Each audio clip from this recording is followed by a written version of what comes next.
El juez golpeó la madera con su mazo con un sonido agudo que resonó en el corazón de Elena Morales como un disparo de fusil.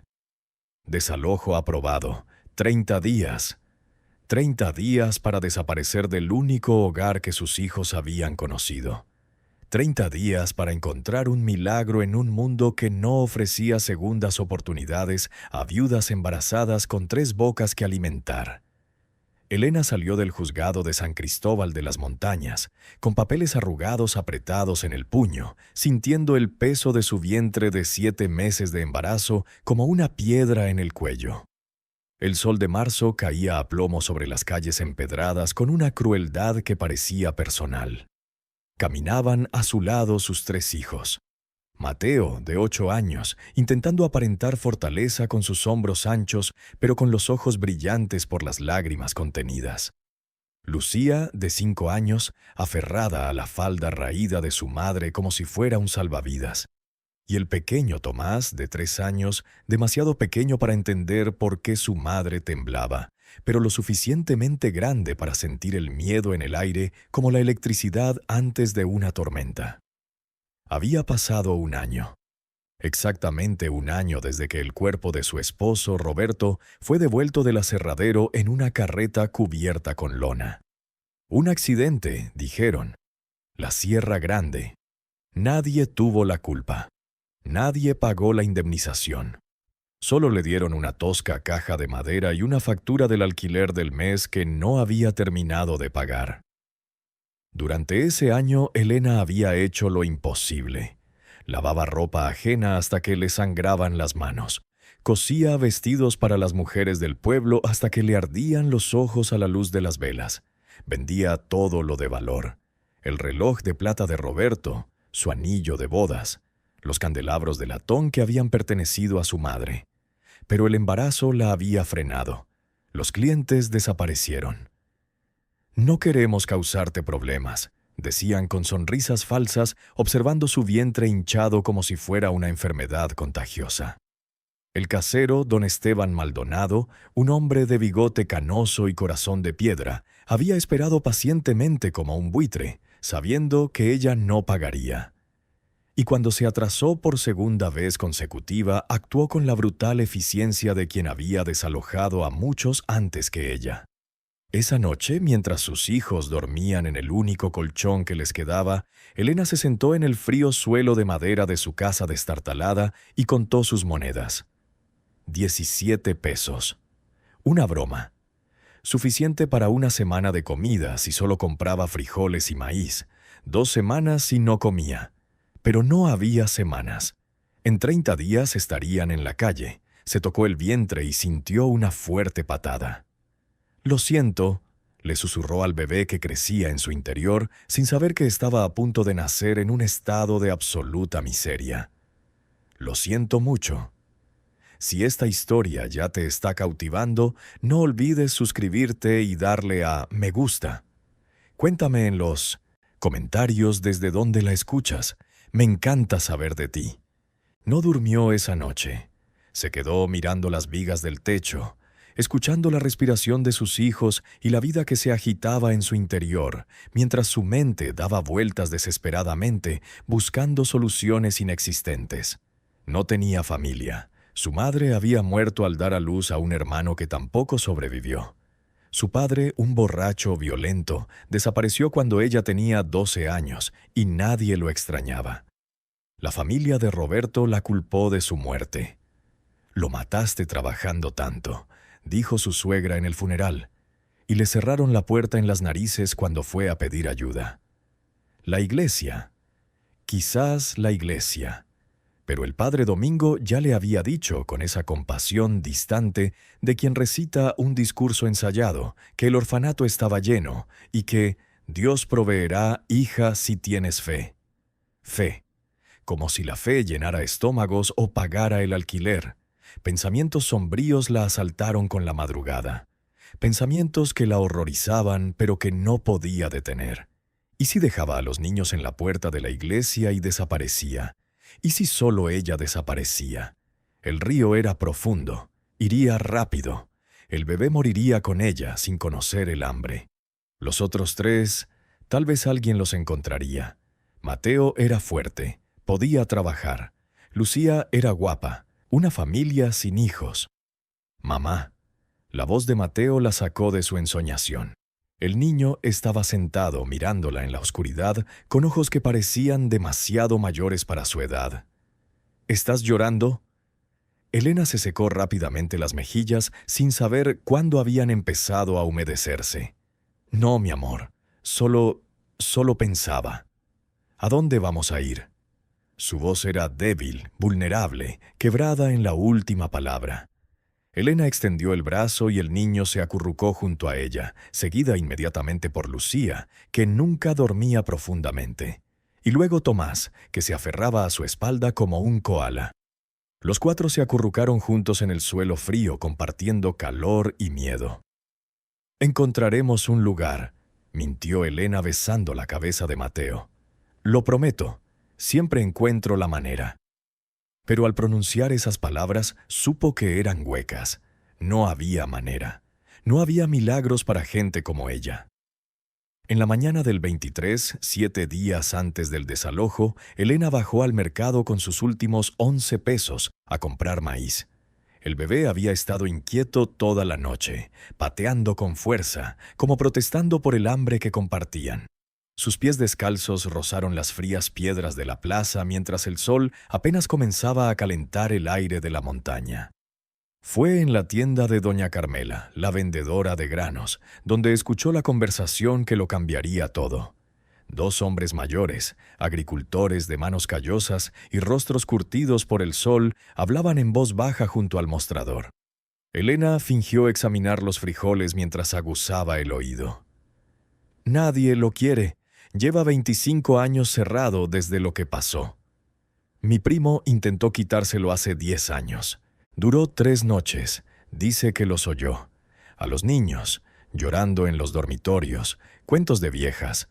El problema es que está en ruinas. Se debe haber derrumbado el techo. Ruinas o no, el notario dice que busca a alguien que se lo quede. Sin costo. Solo tienes que vivir allí y mantenerlo. Papeles firmados y todo. Pero nadie es tan tonto. Después de lo que les hicieron a esos niños, la voz se redujo a un susurro que Elena no pudo distinguir. Pero ya había oído suficiente. El corazón le latía con fuerza. Un lugar, sin coste, papeles legales. Esperó a que los hombres se marcharan y se acercó a doña Carmela, una mujer regordeta de mejillas sonrosadas que siempre había sido amable con ella. «Doña Carmela», dijo Elena intentando que la desesperación no le temblara la voz. «Esos hombres hablaban de un lugar, un internado». Doña Carmela dejó de pesar los frijoles y miró a Elena con una mezcla de lástima y alarma. «Ay, niña, no pienses en eso. Dime dónde está».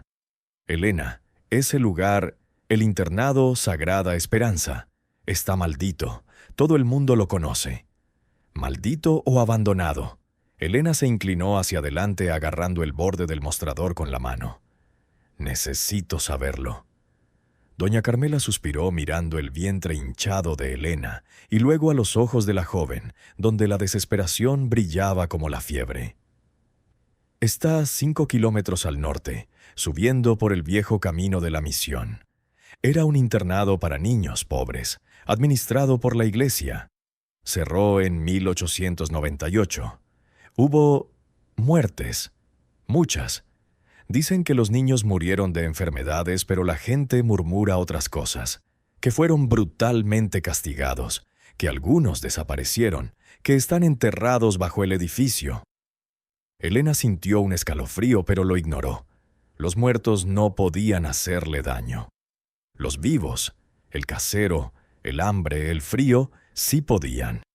El notario, el abogado Fuentes, oficina frente a la plaza, pero Elena, doña Carmela le apretó la mano con urgencia. Ninguna madre llevaría a sus hijos allí. Quienes han entrado dicen oír voces, llantos, que las puertas se cierran solas. Mi hermano pasó por allí de noche hace años y juró haber visto luces en las ventanas, luces que se movían de una habitación a otra. ¿Y el papel? ¿Es legal? Doña Carmela dudó, luego asintió lentamente. Sí, propiedad de la iglesia. Quieren que alguien la ocupe para que no se derrumbe por completo, pero no encuentran a nadie dispuesto a quedarse. Elena soltó el mostrador. Ya había tomado una decisión. Gracias, doña Carmela. Elena, no. Pero Elena ya caminaba hacia la salida calculando fríamente. 7 días, un edificio vacío, documentos legales. La elección era obvia. La oficina del abogado Fuentes olía a papel viejo y a la colonia barata que usaba para disimular el olor a sudor nervioso. Era un hombre delgado de unos 50 años, con un traje que había sido elegante hacía una década y gafas que se le resbalaban constantemente por la nariz grasienta. Cuando Elena entró con sus 3 hijos aferrados a sus faldas, el notario levantó la vista de sus documentos y su expresión cambió de la curiosidad a la sorpresa y luego a algo parecido a la preocupación. «Señora, ¿en qué puedo ayudarla?» «El internado Sagrada Esperanza. Me dijeron que buscan inquilinos». El señor Fuentes se quitó las gafas y las limpió lentamente, un gesto que Elena reconoció como una forma de ganar tiempo. «Señora, ese no es un lugar adecuado para... ¿Es legal? ¿Hay contrato?» «Sí, pero... ¿Gratis?» «Técnicamente sí. La iglesia solo exige que te mantengas ocupado para preservar la estructura. Pero debo advertirte...» «Me han desalojado», interrumpió Elena. Su voz era monótona, sin emoción, simplemente afirmando los hechos. «Tengo 3 hijos y otro en camino. En 7 días estaremos en la calle. Si ese lugar tiene techo y paredes, es un palacio comparado con dormir bajo los árboles. Muéstrame los papeles». El abogado dudó mirando a los niños. Mateo lo miró con recelo. Lucía se escondió detrás de su madre. Tomás jugueteó con el dobladillo del vestido de Elena ajeno a la tensión. «Señora Morales, llevo 3 años con este contrato en mi escritorio. 5 familias lo han firmado. El que más duró solo duró 2 semanas. Volvieron diciendo...» Se detuvo y volvió a mirar a los niños. «¿Qué dices?» El notario bajó la voz. El edificio no está vacío. Un silencio denso se apoderó de la oficina. Elena sintió el peso de la mirada del hombre escrutándola, preguntándose si entendía lo que sugería. «Los muertos no pagan alquiler», dijo Elena finalmente. «Los muertos no me van a quitar a mis hijos. Los papeles, señor». El hombre suspiró profundamente, derrotado por la implacable lógica de la desesperación. Sacó un expediente amarillento de su armario y lo extendió sobre el escritorio. «Tienes derecho a hacerlo.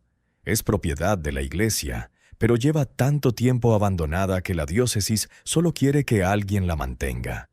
Si vives allí y haces reparaciones básicas, es tuyo mientras lo ocupes, sin alquiler, sin costo alguno». Elena leyó el contrato con atención. Su formación había sido limitada, pero Roberto le había enseñado a leer lo suficiente como para reconocer los términos importantes: ocupación indefinida, sin obligación monetaria y cesión de derechos de uso. «¿Dónde firmo?» El abogado le entregó un bolígrafo. Sus manos temblaron levemente mientras Elena firmaba con letra irregular al final del documento. Él añadió su sello oficial. El sonido de la tinta al caer sobre el papel era como el de la tierra en un ataúd. «Que Dios la proteja, señora Morales», dijo el notario, y por primera vez su voz sonó genuinamente preocupada. «¿Y a sus hijos?» Elena tomó su copia del contrato, la dobló cuidadosamente y la guardó en el bolsillo interior de su vestido junto a su corazón. «Dios nos abandonó hace mucho tiempo», respondió. «Ahora solo me tengo a mí misma».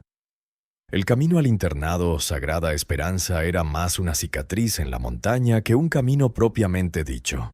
Elena y sus hijos subieron la empinada cuesta durante 2 horas, cargando sus pocas pertenencias en sacos de arpillera. Una olla abollada, 2 mantas finas, el machete de Roberto, una caja de cerillas envuelta en tela engrasada y la ropa que llevaban puesta. El abogado Fuentes le había dado instrucciones. «Siga el camino hasta que vea la cruz de hierro rota. Gire hacia el este allí. El edificio está al final». El sol de la tarde pintó la montaña de oro y de largas sombras cuando finalmente lo vieron. El internado Sagrada Esperanza se recortaba contra el cielo como un diente podrido en la boca de la montaña. Era una enorme estructura de 2 pisos de piedra gris y madera oscura, con altas ventanas que antes albergaban cristales, pero que ahora eran huecos vacíos que miraban ciegamente al valle. El techo de tejas rojas se derrumbó parcialmente en el ala este, y las enredaderas trepaban por las paredes como las venas verdes de un cadáver que se negaba a permanecer enterrado. Lo que más impresionó a Elena fue el silencio. No se oía el canto de los pájaros en los árboles cercanos. No se oía el zumbido de ningún insecto. Solo el viento que entraba por las ventanas rotas producía un silbido bajo y constante, inquietantemente similar a una respiración larga y cansada. «Mamá», susurró Mateo apretándole la mano con fuerza. «No me gusta este lugar». A Elena tampoco le gustó. Todo su instinto le gritaba que diera media vuelta y corriera. Pero volvió a mirar el valle donde San Cristóbal de las Montañas parecía pequeño y lejano, y recordó la cara de don Esteban diciendo 30 días. Recordó sus 11 pesos, ahora 9, después de comprar lo mínimo para el viaje. «Es solo un edificio viejo», dijo Elena forzando un tono firme. «Los edificios no hacen daño. Anda ya». La puerta principal era enorme, de madera oscura tallada con símbolos religiosos medio borrados por el tiempo. Tenía un candado grande y oxidado, roto hacía años, colgando abierto. Elena empujó la puerta, y ésta crujió sobre bisagras que parecían crujir como huesos artríticos. El interior los tragó. El vestíbulo era amplio y oscuro, iluminado únicamente por la luz grisácea que se filtraba por las ventanas sucias.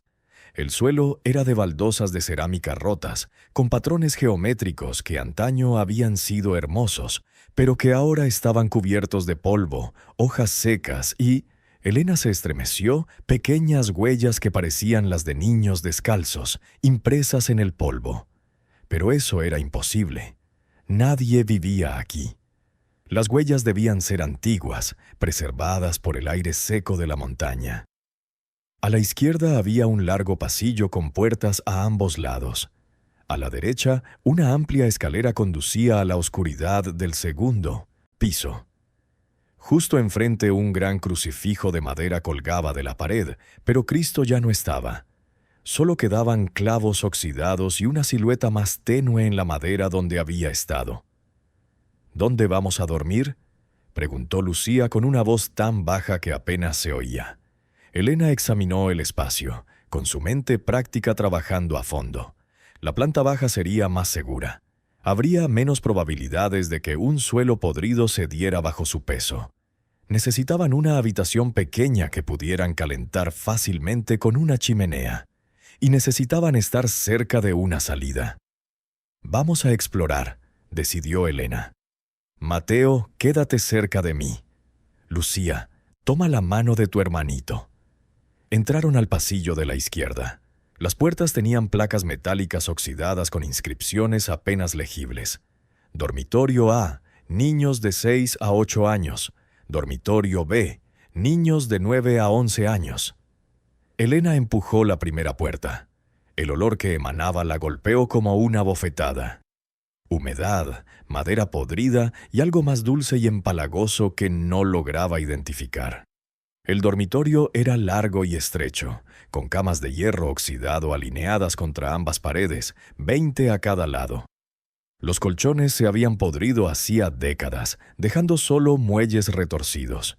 Pero lo que realmente le heló la sangre fueron los zapatos. Pequeños zapatos negros de cuero, del tamaño de pies de niños, estaban cuidadosamente colocados a los pies de algunas camas, como si los niños se los hubieran quitado antes de acostarse y nunca se los hubieran vuelto a poner. «Salgamos de esta habitación», dijo Elena rápidamente cerrando la puerta. Probaron otras opciones. Un largo comedor con mesas de madera carcomidas por las termitas. Una cocina con un horno de leña tan grande que Mateo podría haberse parado dentro. Una habitación que parecía una enfermería, con camas de metal y frascos de vidrio rotos en el suelo, y manchas oscuras en las paredes que Elena se negó a examinar.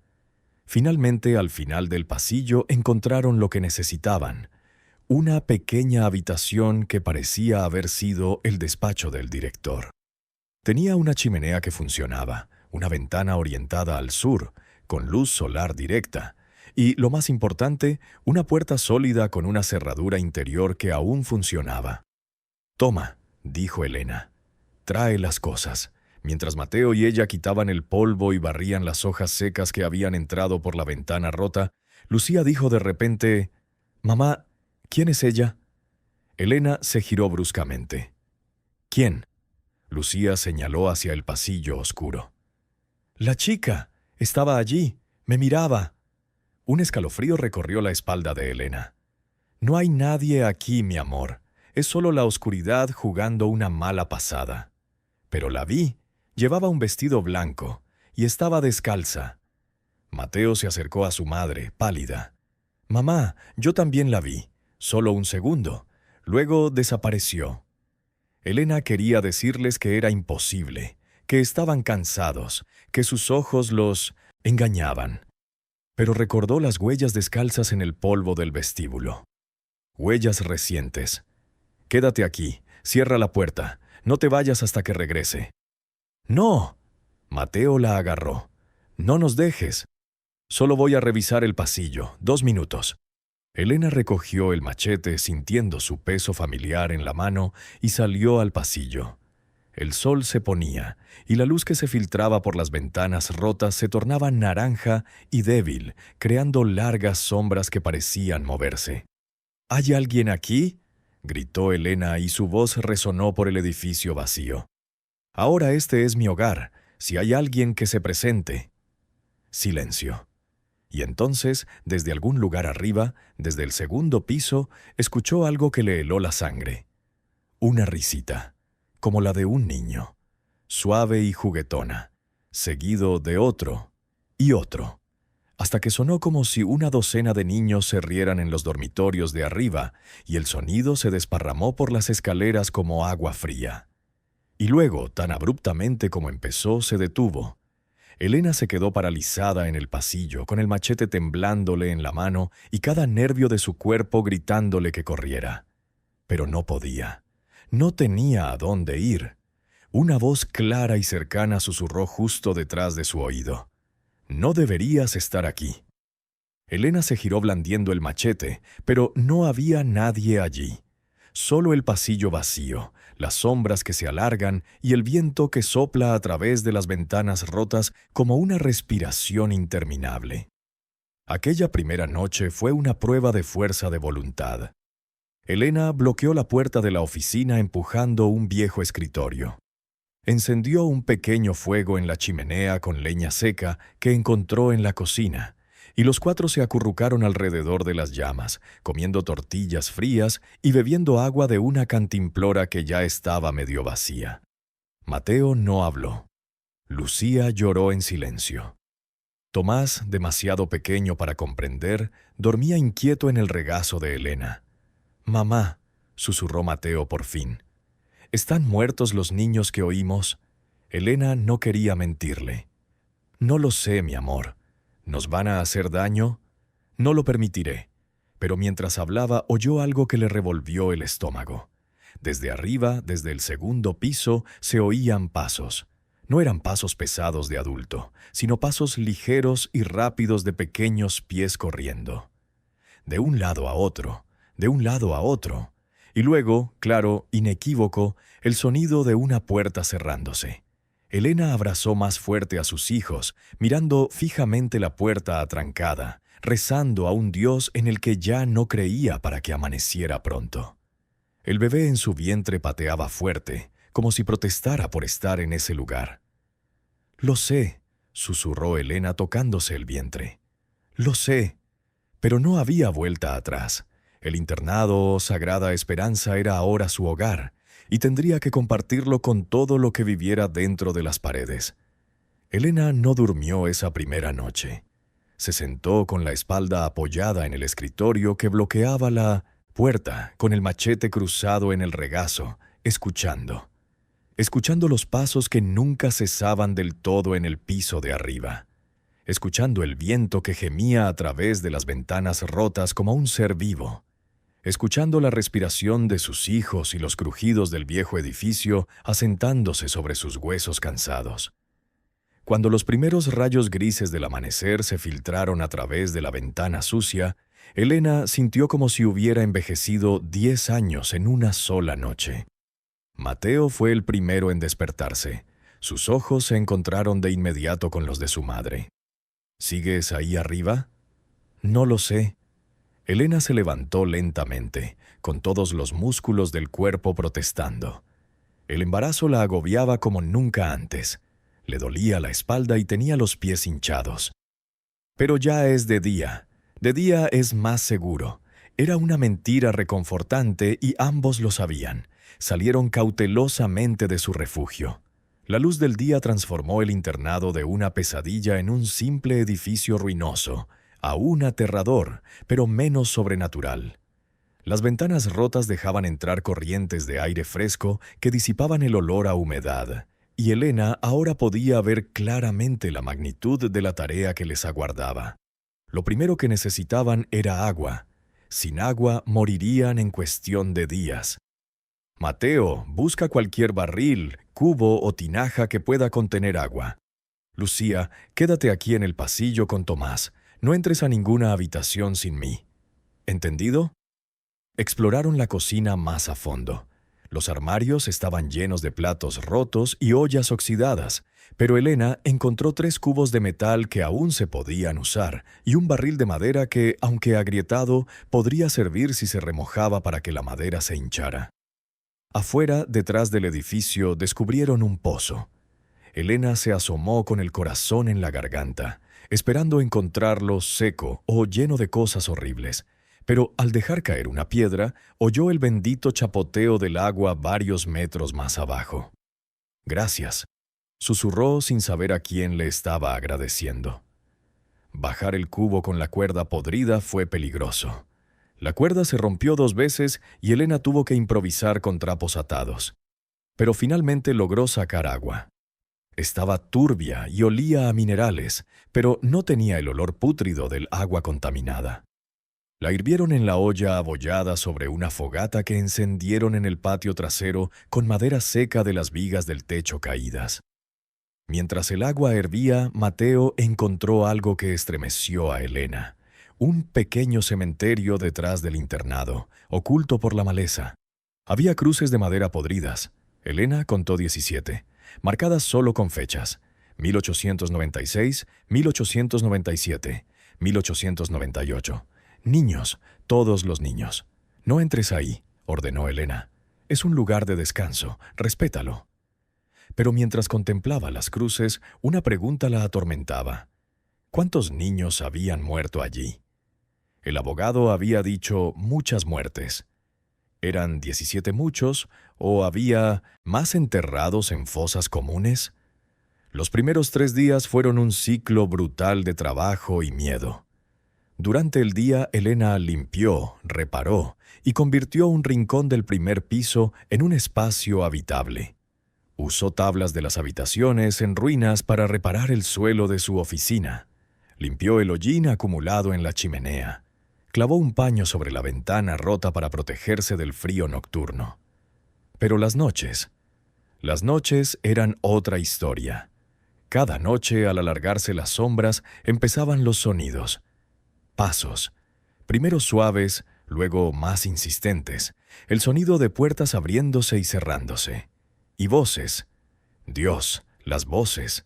Susurros infantiles que se filtraban por las paredes como humo. ¿Tienes hambre? ¿Dónde está la hermana Magdalena? Me duele. Tengo miedo. Lucía también escuchaba. Mamá, los niños están tristes. Solo son ecos, mintió Elena. El viento en las paredes, pero al 4.º día encontró algo que hizo añicos esa explicación racional.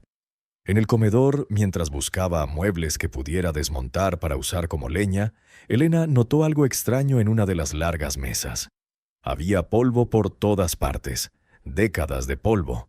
salvo un pequeño círculo sobre la mesa, y en ese círculo limpio había una canica de vidrio azul, brillante y sin polvo, como si alguien la hubiera dejado allí ese mismo día. Elena lo recogió con manos temblorosas. Estaba tibio. «¿Quién la dejó aquí?», gritó al vacío. «¿Quién está jugando?». Silencio. Y entonces, desde el pasillo, tras ella, la voz clara de una niña. «Era mío, pero puedes quedártelo». Elena se dio la vuelta tan rápido que se sintió mareada. No había nadie allí. Pero al mirar hacia abajo vio pequeñas huellas en el polvo. Huellas que no estaban allí hacía un momento. Huellas que conducían a las escaleras del segundo piso. Elena se guardó la canica en el bolsillo con el corazón latiendo con fuerza. Tenía que saberlo. Tenía que entender qué habitaba ese lugar. Esa tarde, mientras sus hijos dormían la siesta en su habitación atrincherada, Elena tomó una decisión audaz. Subiría. Vería los dormitorios. Se enfrentaría a lo que viviera arriba. Llevaba un machete en una mano y una vela en la otra. El embarazo le dificultaba subir escaleras. Tenía que detenerse cada pocos escalones para recuperar el aliento. Pero su determinación la impulsó a seguir adelante.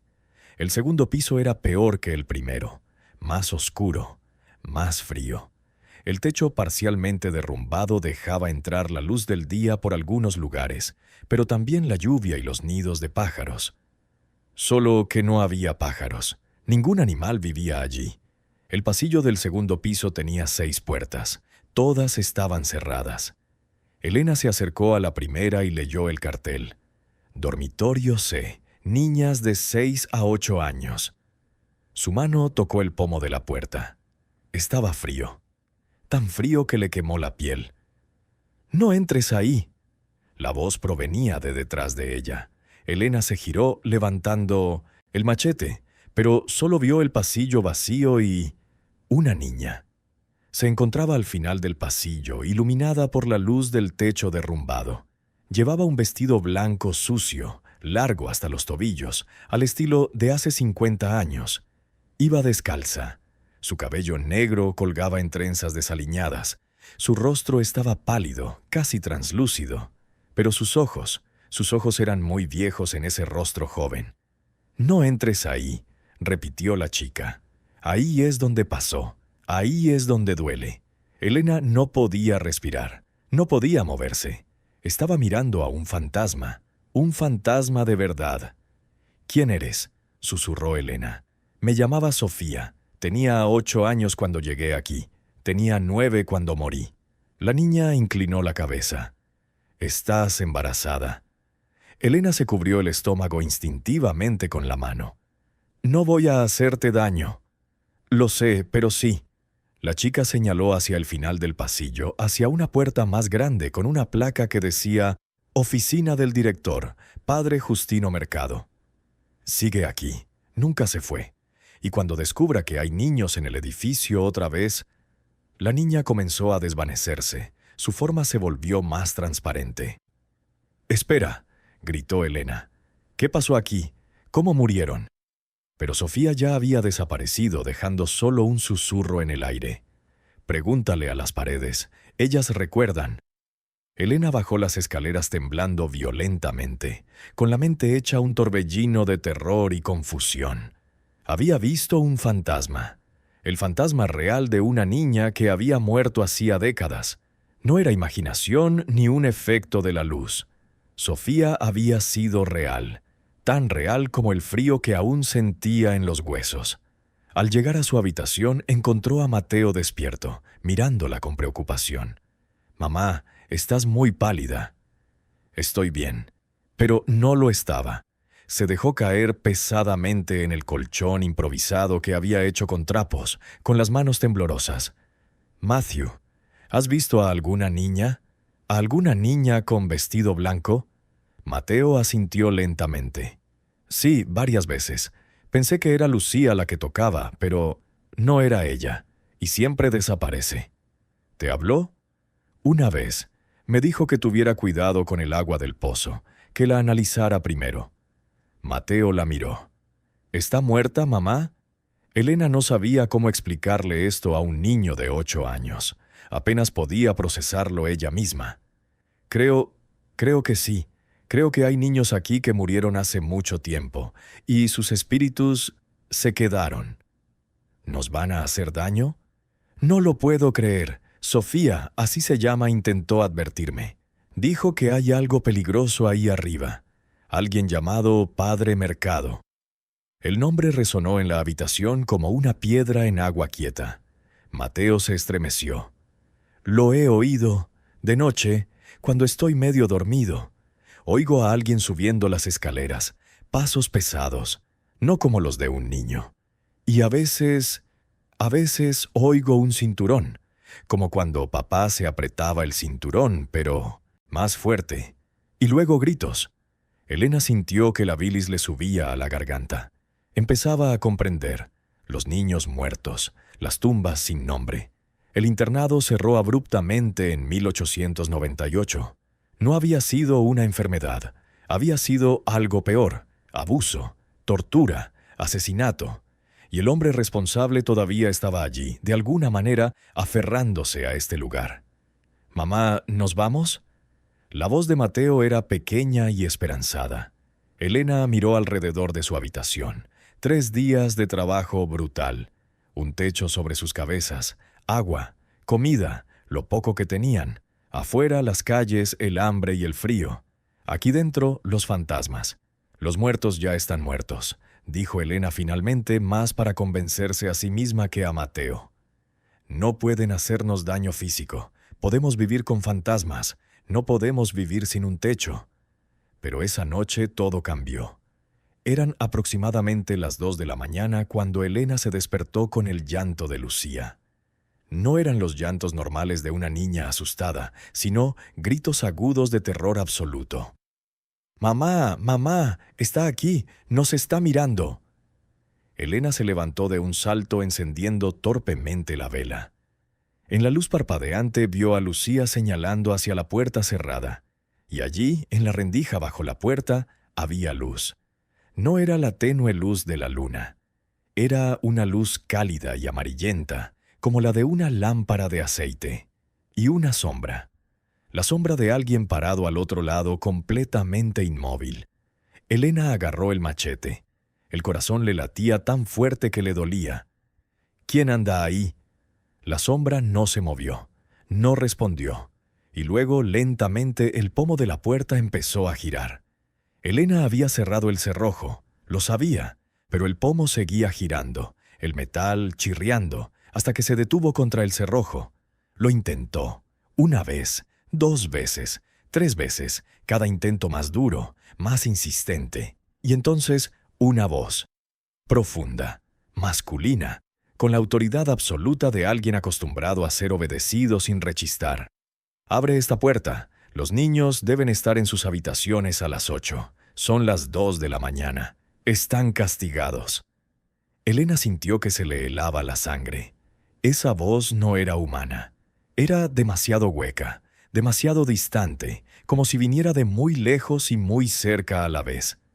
«Vete», gritó Elena. «Esta es mi casa. Aquí no tienes poder». La risa que siguió fue la más horrible que Elena había oído jamás. Era la risa de alguien que disfrutaba del dolor ajeno, que se deleitaba con el miedo. «Tu casa». «Qué gracioso. Este es mi internado. Soy el director. Y los niños deben obedecer las reglas». La puerta empezó a temblar violentamente, como si alguien la golpeara con una fuerza sobrehumana. El escritorio que Elena había apoyado empezó a deslizarse, raspando el suelo. «¡No! ¡No!». Elena se abalanzó sobre el escritorio, empujando con todo su peso, con todo su cuerpo embarazado. Mateo se unió a ella, presionando su pequeño y delgado cuerpo contra la madera. «¡Bang! ¡Bang! ¡Bang!». Los golpes eran metódicos, regulares, como un martillo contra un clavo. Y luego, tan abruptamente como empezó, se detuvo. La luz bajo la puerta se apagó. La sombra desapareció. Volvió el silencio, tan denso que Elena podía oír su propia sangre latiendo en sus oídos. Esperaron. 5 minutos. 10, 20, nada. Lucía estaba acurrucada en un rincón sollozando. Tomás milagrosamente había dormido durante todo el evento. Mateo temblaba violentamente contra Elena. «Tenemos que irnos», susurró Mateo. «Por favor, mamá, tenemos que irnos». Elena quería estar de acuerdo. Todo su instinto le gritaba que corriera. ¿Pero a dónde? ¿A dónde irían a las 2 de la mañana, sin dinero, sin comida, con una esposa embarazada de 7 meses y 3 niños pequeños? «Al amanecer», prometió Elena. «Al amanecer registraremos todo el edificio. Buscaremos respuestas. Si es demasiado peligroso, nos iremos. Pero necesitamos entender qué está pasando». No durmieron más esa noche. Cuando finalmente llegó la luz gris del amanecer, Elena tomó una decisión. Necesitaba respuestas y sabía dónde encontrarlas. Los dormitorios en el segundo piso. Esta vez se llevó a Mateo con ella. No podía dejarlo solo con Lucía y Tomás, ni tampoco podía dejar solos a todos los niños. Subieron las escaleras juntos, madre e hijo, armados con un machete y con una determinación nacida de la desesperación. El pasillo del segundo piso era diferente a la luz del día.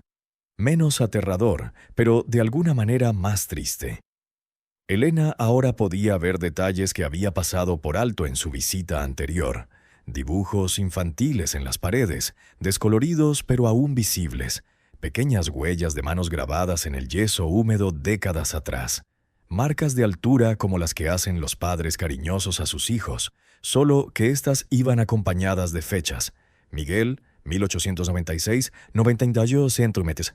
Rosa, 1897, 105 centímetros.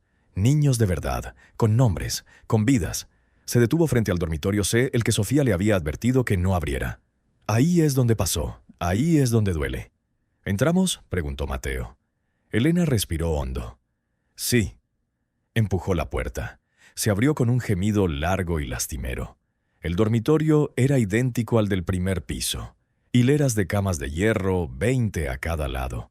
Pero aquí los colchones seguían en su sitio, aunque podridos y manchados. Y en cada cama había algo que hizo que Elena se detuviera. Muñecas. Pequeñas muñecas de trapo hechas a mano.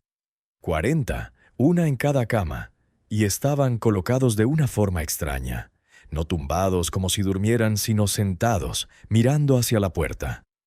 Mirando a Elena y Mateo. «Alguien los puso así», susurró Mateo. «Hace poco». Tenía razón. Las muñecas estaban limpias de polvo, a diferencia de todo lo demás en la habitación. Elena se acercó a la cama más cercana. La muñeca llevaba un vestido blanco cosido a mano y tenía el pelo de lana negra. Alrededor del cuello alguien le había atado una pequeña etiqueta de papel. Con manos temblorosas, Elena lo leyó. Sofía Mendoza, 8 años, fallecida el 15 de marzo de 1898, neumonía. Neumonía, la palabra oficial. Pero Elena ahora sabía que era mentira. Iba de cama en cama, leyendo las etiquetas. Cada muñeca era un homenaje a un niño muerto. Carmen López, 7 años. Falleció el 3 de febrero de 1898. Diego Ramírez, 9 años. Falleció el 28 de enero de 1898. Ana Torres, 6 años. Falleció el 12 de marzo de 1898. 40 niños, 40 muertes. Todo en el invierno de 1898, en el espacio de 2 meses. No fue neumonía, dijo Elena en voz alta. Fue él, el padre Mercado. Los mató a todos. En respuesta, la temperatura de la habitación bajó bruscamente. Elena pudo ver cómo su aliento se convertía en vapor blanco. Y entonces aparecieron, no solo Sofía, sino todos. 40 niños fantasmales se materializaron junto a sus camas, mirando a Elena con ojos enormes y tristes. No hablaron. Solo la miraron fijamente. Mateo agarró la mano de su madre con tanta fuerza que le dolió. Elena no corrió. No gritó. En cambio, hizo algo que ni siquiera esperaba. Se arrodilló. «Lo siento», susurró. «Siento mucho lo que les pasó. Nadie debería haber sufrido así. Eran solo niños». Los fantasmas no respondieron, pero poco a poco, uno a uno se desvanecieron. todos menos Sofía. La niña se acercó a Elena. Su forma transparente brillaba débilmente en la luz gris. Nos castigaba.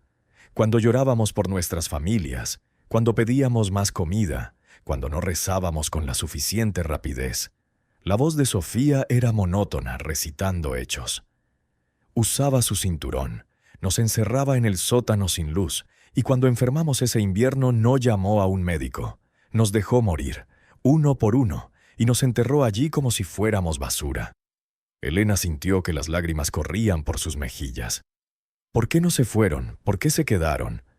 No podemos, nos tiene aquí. Mientras esté aquí, estamos atrapados. Sofía miró hacia la puerta del dormitorio.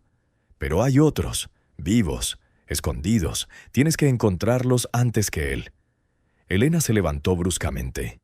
¿Qué? ¿Hay niños vivos aquí? En el sótano, donde nos encerró, hay una entrada secreta. Tienes que encontrarlos. Tienen hambre, y él los está cazando. Elena bajó corriendo las escaleras con Mateo corriendo para seguirla, con la mente acelerada. Niños vivos, escondidos en el sótano.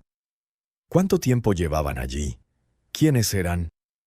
¿Dónde está el sótano?, preguntó Elena en voz alta, esperando que Sofía estuviera lo suficientemente cerca para oírla. La respuesta llegó como un susurro en el viento. La cocina, bajo las baldosas. Elena corrió a la cocina, ignorando el dolor agudo de espalda y el peso del embarazo. El bebé pateaba con furia, como si percibiera su urgencia. La cocina era amplia, con un horno industrial de leña contra una pared, y estantes vacíos cubriendo las demás. El suelo era de baldosas rojas de cerámica, la mayoría agrietadas o rotas. «Ayúdame a buscar», le ordenó Elena a Mateo. «Una trampilla, una entrada, algo diferente». Buscaron frenéticamente, moviendo muebles pesados, raspando décadas de polvo. Fue Mateo quien lo encontró. «Mamá, aquí». Detrás del enorme horno, donde nadie miraría distraídamente, había una sección del suelo donde las baldosas no estaban colocadas con el mismo patrón. Formaban un rectángulo perfecto, aproximadamente del tamaño de una puerta. Elena usó el machete para abrir el borde. Las baldosas se levantaron como una sola pieza. Una trampilla que parecía parte del suelo. Debajo había escalones de piedra que descendían a la oscuridad absoluta. Y desde abajo llegaba un olor. No el olor a humedad de un sótano normal, sino algo más orgánico. Comida, sudor humano, el olor de la gente que vivía allí. «¡Hola!», gritó Elena en la oscuridad. «¿Hay alguien ahí abajo? No les haré daño». Silencio. Y entonces, tan suave que casi se perdió, una voz infantil, pequeña y asustada. «¿Eres de la iglesia?». Elena sintió que se le rompía el corazón al oír el miedo en esa voz. «No, solo soy madre. Tengo hijos aquí arriba. Vivimos aquí ahora. Por favor, sube. No te haré daño». Una larga pausa. Y entonces Elena oyó pasos cautelosos en los escalones de piedra. Lo primero que vio fueron unos ojos. Enormes ojos oscuros en una cara pequeña y sucia. Entonces un niño emergió de las sombras. Un niño de unos 7 u 8 años, delgado como un palo, con la ropa hecha jirones y los pies descalzos cubiertos de tierra. Otro niño, un poco más pequeño, le siguió, aferrándose a la camisa del primero. Y luego una niña, la mayor de las 3, de quizás 11 años, con ojos duros que habían visto demasiado. 3 niños, vivos, escondidos en el sótano de un internado embrujado. «Dios mío», susurró Elena. «¿Cuánto tiempo llevan aquí abajo?». La niña mayor habló con la voz ronca por la falta de uso. «No lo sé, semanas, tal vez meses, perdí la cuenta». «¿Qué hacen aquí? ¿Dónde están sus familias?».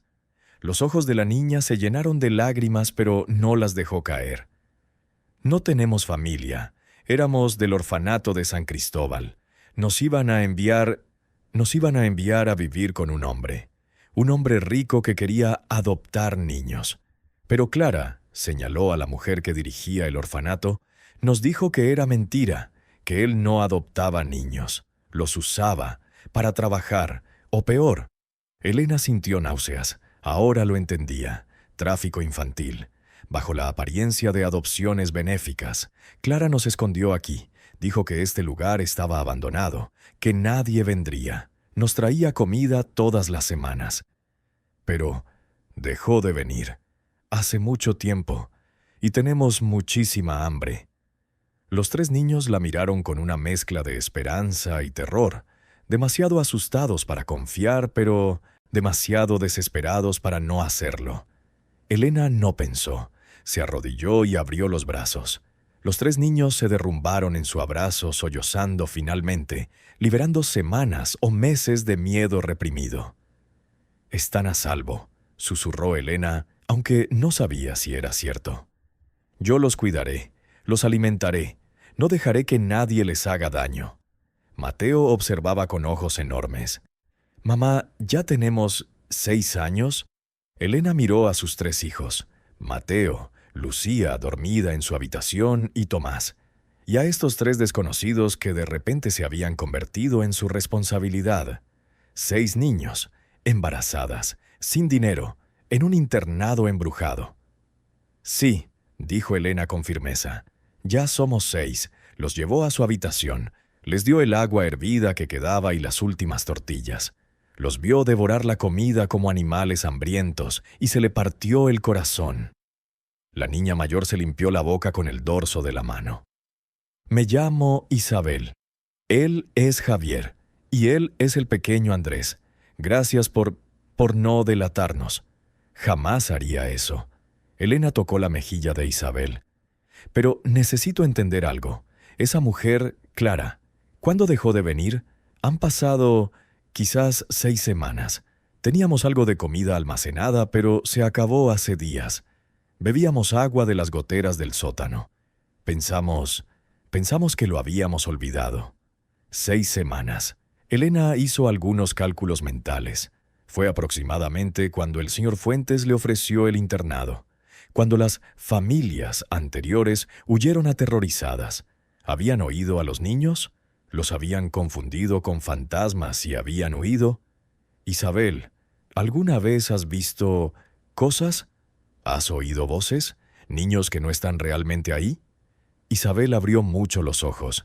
Sí, los niños muertos. A veces nos hablan, sobre todo Sofía. Nos cuidan, nos avisan cuando él está cerca. ¿Él? El padre muerto, el asesino. Camina de noche. Lo oímos. Sus pasos pesados subiendo las escaleras, arrastrando el cinturón. Una vez bajó al sótano y casi nos encuentra. Pero Sofía hizo ruido en otra parte del edificio y él fue a buscarla. Elena sintió una fría claridad que la invadía. Ahora entendía. Los niños fantasma no eran una amenaza. Eran protectores. Habían estado protegiendo a estos 3 niños vivos de algo mucho más peligroso. El espíritu de su asesino, el padre Mercado, que aún patrullaba su internado, buscando niños para castigar. Y ahora había 6 niños vivos en el edificio. El padre fantasmal los habría sentido, los habría oído, y habría venido por ellos. «Tenemos que protegerlos», dijo Elena en voz alta, más para sí misma que para los niños. «Tenemos que mantenernos a salvo hasta que descubra cómo detenerlo». «No puedes detenerlo», dijo Isabel con tristeza. Sofía dijo que mientras sus huesos estuvieran aquí, nunca se iría. Elena se detuvo. «¿Sus huesos? ¿Qué quieres decir?» «Está enterrado aquí, en el sótano». Clara nos lo contó. Murió aquí cuando cerraron el internado. Algo sobre justicia. Vinieron los padres de los niños muertos y le hicieron pagar. Una tumba. El padre Mercado fue enterrado en el sótano, y mientras sus restos permanecieron allí, su espíritu quedó ligado al edificio, condenado a repetir sus crímenes por la eternidad. Elena sintió una idea terrible y aterradora formándose en su mente. Si encontraba los huesos, si los sacaba del edificio, quizás, solo quizás, podría liberar a los niños fantasmas y detener al padre. Pero eso significaba bajar al sótano. enfrentar lo que fuera que albergara esa tumba. Miró a los 6 niños, el suyo y los que había encontrado, y supo que no tenía elección. Esta noche iré al sótano, y eso acabaría con esto de una vez por todas. Elena esperó a que todos los niños se durmieran. Los 6 pequeños cuerpos se acurrucaron en su habitación improvisada, compartiendo el calor bajo las mantas raídas.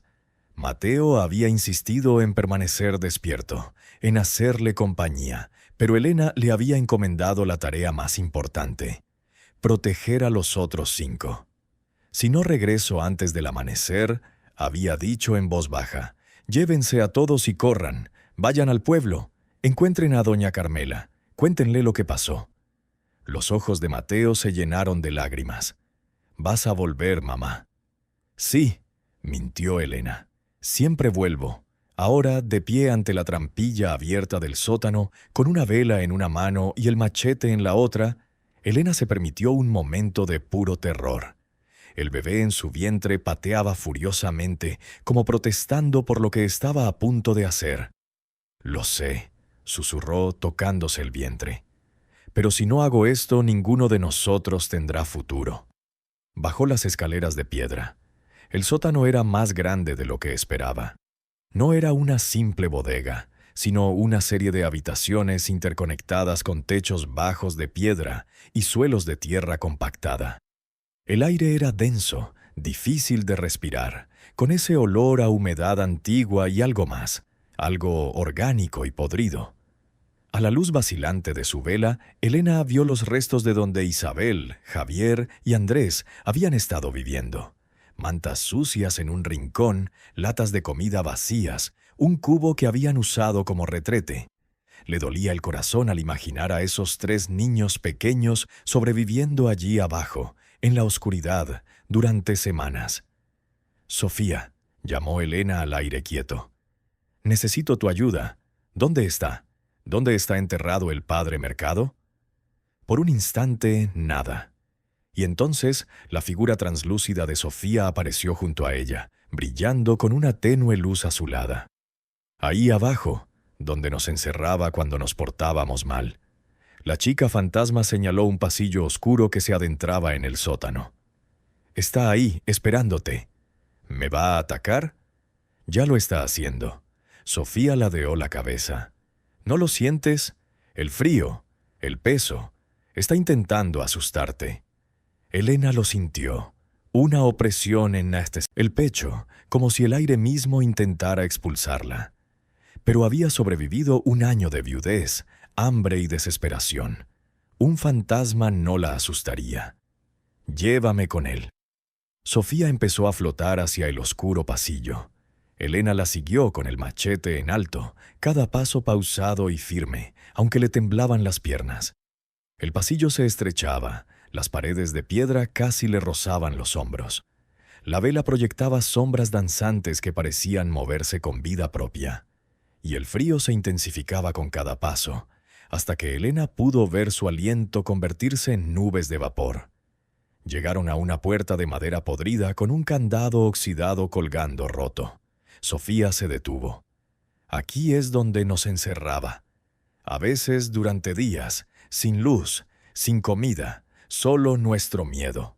Su voz era distante, recordando horrores.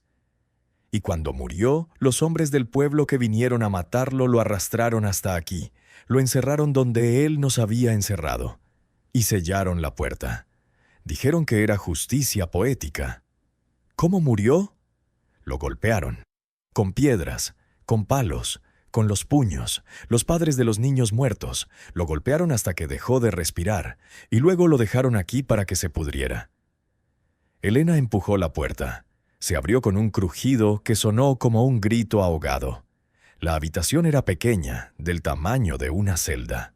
El suelo era de tierra, y en el centro, apenas visible bajo décadas de tierra acumulada, había un bulto, huesos, ropa podrida, los restos de un hombre.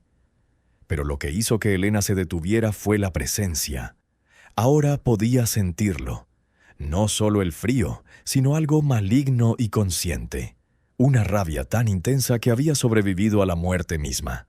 El padre Mercado no estaba simplemente atrapado allí. Se aferraba a este lugar, alimentándose del sufrimiento que había causado. «Tienen que sacarlo», dijo Sofía. «Sáquenlo del internado. Si sus huesos salen de los terrenos sagrados, su conexión se romperá. Seremos libres, y él irá a donde siempre se merecía ir». Elena se arrodilló junto a los restos, apoyándose en el machete. Con las manos comenzó a cavar en la tierra. Era difícil. Estaba embarazada, agotada, y cada palada de tierra parecía pesar el doble de lo habitual. Pero no se detuvo, y entonces oyó la voz, profundo, furioso, resonando no en el aire, sino directamente en su cabeza. «No te atrevas». Elena continuó cavando. «Este es mi internado, mis hijos, mi autoridad». «Estos niños no son tuyos», gruñó Elena. «Nunca lo fueron, y tu autoridad murió con tu cuerpo en descomposición». La temperatura bajó tan bruscamente que la vela se apagó. Elena quedó en completa oscuridad. Pero Sofía brillaba aún más ahora, con su luz azulada iluminando la habitación. Y entonces aparecieron los demás junto a Sofía. Los 40 niños fantasmas, formando un círculo alrededor de Elena, protegiéndola. «¿Crees que puedes detenerme?». La voz del padre ahora parecía venir de todas partes. «Soy eterna. Soy justicia divina. Soy...». «No eres nada», interrumpió Elena. Sus manos finalmente tocaron el hueso. «Eres un hombre patético que lastimó a niños porque era demasiado débil para enfrentarse a los de su tamaño. Y ahora vas a pagar por ello. Si esta historia te tiene al borde del asiento, asegúrate de suscribirte y activar las notificaciones para no perderte ninguna historia como esta. Tu apoyo significa todo para mí». Con un último esfuerzo, Elena levantó el cráneo de la tierra. Era sorprendentemente ligero y frágil. En cuanto sus dedos lo tocaron, sintió una oleada de ira pura que la invadió. No la suya, sino la de él. Intentando asustarla. Intentando obligarla a soltarse. Pero Elena Morales había sobrevivido demasiado como para tener miedo ahora. Se levantó cargando la calavera y empezó a caminar hacia la salida. Los niños fantasmas la escoltaron. Su luz brillante la mantenía a salvo en la oscuridad. Detrás de ella oyó un rugido, no humano, no natural, y el sonido de tierra cayendo. Algo la seguía, algo furioso y desesperado. Corrió. Embarazada, con huesos en la mano, subió las escaleras del sótano lo más rápido que pudo. Le ardían los pulmones. La espalda le ardía de dolor. El bebé pateaba con violencia. Entró en la cocina justo cuando algo helado le agarró el tobillo. Cayó con la cabeza rodando entre las manos. Se giró y vio una figura oscura, no del todo sólida ni del todo transparente, con la silueta de un hombre corpulento con hábito sacerdotal. Donde debería haber estado su rostro, solo había oscuridad y 2 puntos de luz roja que ardían con odio. «Suéltalo», dijo Mateo. Su hijo de 8 años estaba en la puerta de la cocina sosteniendo una estaca de madera rota del techo. Detrás de él, los otros 5 niños observaban con los ojos abiertos. «¡Mateo, no!», gritó Elena. Pero Mateo ya corría blandiendo la estaca como una lanza, directo hacia la figura oscura. Y para sorpresa de Elena, cuando la estaca la atravesó, ésta se retorció y chilló, soltándole el tobillo. Los niños fantasmas convergieron entonces, rodeando el espíritu del padre Mercado, cuya luz azulada brillaba con tanta intensidad que dolía mirarla. Sofía estaba al frente, y su voz, normalmente suave, resonaba con fuerza. «Ya no tienes poder aquí. Nos mantuviste atrapados durante décadas, pero ella llegó. Una madre, una protectora. Todo lo que tú nunca fuiste». El padre intentó luchar, intentó romper el círculo, pero había demasiados niños y su luz era demasiado fuerte. Elena se levantó, ignorando el dolor, y volvió a agarrar el cráneo. Corrió hacia la puerta principal del internado, atravesó el pasillo y salió. El amanecer amanecía sobre las montañas, tiñendo el cielo de rosa y oro. Elena corrió hacia el límite de la propiedad, más allá del pequeño cementerio, más allá del pozo, hasta que estuvo segura de haber salido de los terrenos sagrados del internado. Y allí, sobre suelo no consagrado, arrojó el cráneo con todas sus fuerzas. Se rompió contra una roca, fragmentándose en pedazos que quedaron esparcidos por la tierra. Elena sintió el cambio de inmediato. El aire que había sido pesado y opresivo desde su llegada, de repente se volvió ligero. El silencio antinatural fue reemplazado por sonidos normales. El canto de los pájaros, el viento en las hojas, el zumbido de los insectos. A sus espaldas, desde el internado, oyó algo hermoso. Risas. Risas de niños. No aterradoras, sino alegres, liberadas. Se giró y vio a los 40 niños fantasmas de pie en la entrada del edificio. Sofía estaba delante sonriendo. Era la primera vez que Elena la veía sonreír. «Gracias», dijo Sofía. «Por fin podemos irnos». Uno a uno los niños comenzaron a brillar con más intensidad. Sus cuerpos se volvieron translúcidos y luego desaparecieron como estrellas al amanecer. No con tristeza, sino con paz. Sofía fue la última. Antes de desvanecerse, miró a Elena y le dijo: «Cuida a quienes encontraste, y cuida a la que llevas dentro. Serás una madre maravillosa, ya lo eres». Y luego se fue, dejando solo la cálida luz del sol y un silencio pacífico. Elena se quedó allí un largo rato, respirando el aire limpio, sintiendo el sol en su cara, su mano en su vientre donde su bebé pateaba, no con pánico ahora, sino con algo que parecía satisfacción. Mamá. Mateo estaba a su lado, con Isabel, Javier, Andrés, Lucía y Tomás detrás. ¿Se han ido? ¿Los niños fantasmas? Sí, ahora son libres, y nosotros también. Los días siguientes estuvieron llenos de trabajo duro, pero con un renovado sentido de propósito. Sin la presencia opresiva del padre Mercado, el internado Sagrada Esperanza era simplemente un edificio viejo que necesitaba reparaciones. Elena y los niños trabajaron juntos, limpiando habitaciones, reparando ventanas y transformando los dormitorios en espacios habitables. Elena fue al pueblo y, con los documentos legales del abogado Fuentes, obtuvo un pequeño préstamo de doña Carmela, basándose en su propiedad del edificio. Con ese dinero compró comida, herramientas y vidrio para las ventanas. La noticia de los 3 niños huérfanos, Isabel, Javier y Andrés, llegó a las autoridades. Resultó que Clara, la mujer que los había ocultado, había sido arrestada por interferir con las adopciones oficiales. Pero con el testimonio de los niños sobre la verdadera naturaleza de dichas adopciones, se inició una investigación que finalmente desmantelaría toda la red de trata. Mientras tanto, nadie reclamó a los 3 niños, y cuando las autoridades les preguntaron dónde querían quedarse, los 3 señalaron a Elena.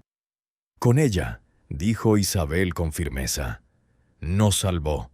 Ahora es nuestra madre». El agente de servicios sociales, un hombre mayor de mirada cansada pero amable, miró a Elena. Embarazada, delgada, viviendo en un internado abandonado. Y debería haberle dicho que no. Debería haber ingresado a los niños en el sistema. Pero vio algo en sus ojos. Vio a los 6 niños juntos, abrazados como una verdadera familia. Y firmó los papeles de la custodia temporal. «Demuéstrame en 6 meses que puedes cuidarlos», dijo. «Luego hablaremos de la custodia permanente». 2 meses después, en una fría noche de mayo, Elena dio a luz a su 4.º hijo. Una niña perfecta, con pulmones fuertes y ojos brillantes. Mateo ayudó en el parto siguiendo las instrucciones que doña Carmela le gritó desde la puerta. Los otros 5 niños esperaban afuera, rezando a su manera. Elena le puso a la bebé Esperanza, por el internado que se había convertido en su salvación, por la esperanza que encontró cuando todo parecía perdido. 6 meses después, el funcionario regresó. Encontró el internado transformado, ventanas reparadas, un jardín plantado, niños sanos y riendo. Elena había empezado un pequeño negocio de costura con la ayuda de Mateo, quien entregaba los artículos terminados al pueblo. No fue mucho, pero fue suficiente. Señora Morales, dijo el funcionario, rara vez veo esto, pero creo que estos niños han encontrado el mejor hogar posible. Ese día se firmaron los papeles de adopción permanente. Elena estaba en la entrada del internado Sagrada Esperanza, ya no un lugar de muerte y dolor, sino un hogar con 7 niños a su alrededor: Mateo, Lucía, Tomás, Isabel, Javier, Andrés y la bebé Esperanza en sus brazos. Había heredado un internado que nadie quería. Se había enfrentado a fantasmas y demonios, tanto literales como metafóricos. Había descubierto que la maternidad no se trata de sangre, sino de quién está dispuesto a luchar por ti cuando el mundo te abandona. Y mientras el sol se ponía sobre las montañas, pintando el cielo con colores imposibles, Elena Morales sonrió. No tenía dinero, no tenía lujos, pero tenía algo más valioso. Él tenía una familia, y en este mundo cruel, ese fue el mayor milagro de todos. Gracias por escuchar hasta el final. Si esta historia te conmovió, compártela con alguien que necesite recordar que la esperanza existe incluso en los momentos más oscuros. Suscríbete si aún no lo has hecho, y nos vemos en la próxima historia.